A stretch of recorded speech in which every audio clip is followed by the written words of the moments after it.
Bapak Ibu sekalian, saya dapat kebagian untuk memberikan wacana kita untuk akan datang berhalal bihalal di Universitas Gadjah Mada dan sekaligus ke kediamannya Bapak Joko Widodo di Solo. Ya, ini jangan dijadikan hal yang menakutkan. Karena ingat baik-baik, fungsi daripada universitas, ini saya lompat ya, fungsi universitas itu adalah menjaga kehormatan kejujuran akademik, mengembangkan kejujuran akademik, sekaligus menghukum bagi yang melanggar kejujuran akademik. Hal ini sudah dibuktikan dan dicontohkan oleh Universitas Negeri Jakarta dalam perkara almarhum Nurul Komar yang tidak lain adalah pelawak dan juga pernah menjadi legislator ya.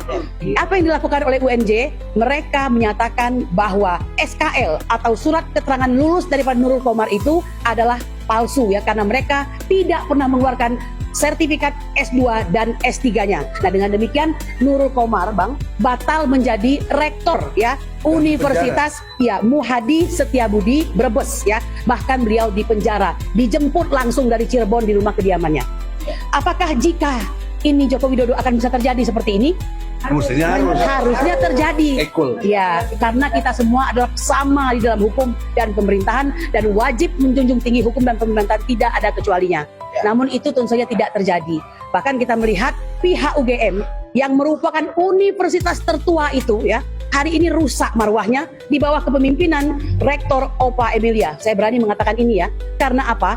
Yang harusnya tidak ragu-ragu ya, jika ada suatu katakanlah potensi kecurangan seperti ini, mereka lah yang nomor satu berkepentingan untuk melakukan penghukuman terhadap pelanggaran atas kejujuran akademik tersebut.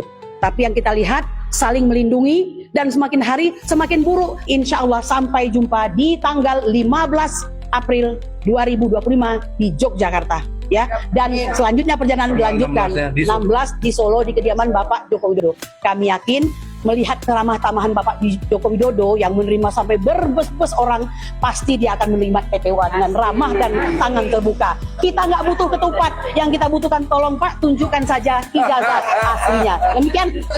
Dalam kesempatan kali ini KNPRI Koalisi Nasional Perempuan Indonesia yang selalu bersuara di setiap ketidakadilan, tentunya masalah ijazah palsu ini adalah salah satu bentuk basic dari ketidakadilan, betul?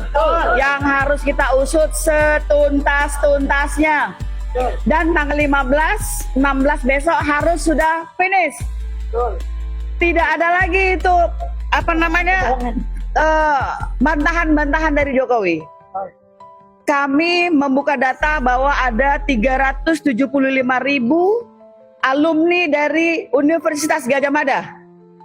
Dalam kesempatan ini sambil sawalan kami undang untuk bereuni di Fakultas Kehutanan Universitas Gadjah Mada tanggal 15 April 2025. Masa idealisme Anda tidak tercoreng dengan peristiwa ini? Kami yang bukan dari Universitas Gadjah Mada, bahkan ada yang tidak kuliah, merasa bahwa ini adalah presiden buruk untuk Indonesia, betul?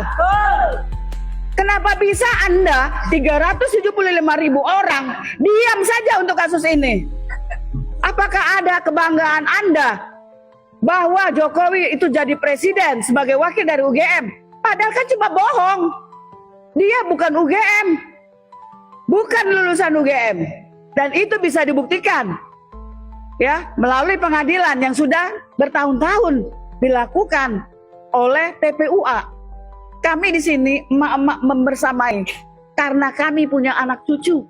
Betapa buruknya negara Indonesia ketika 50 tahun lagi anak cucu kita membuka buku sejarah, ada kasus presiden yaitu ijazahnya palsu.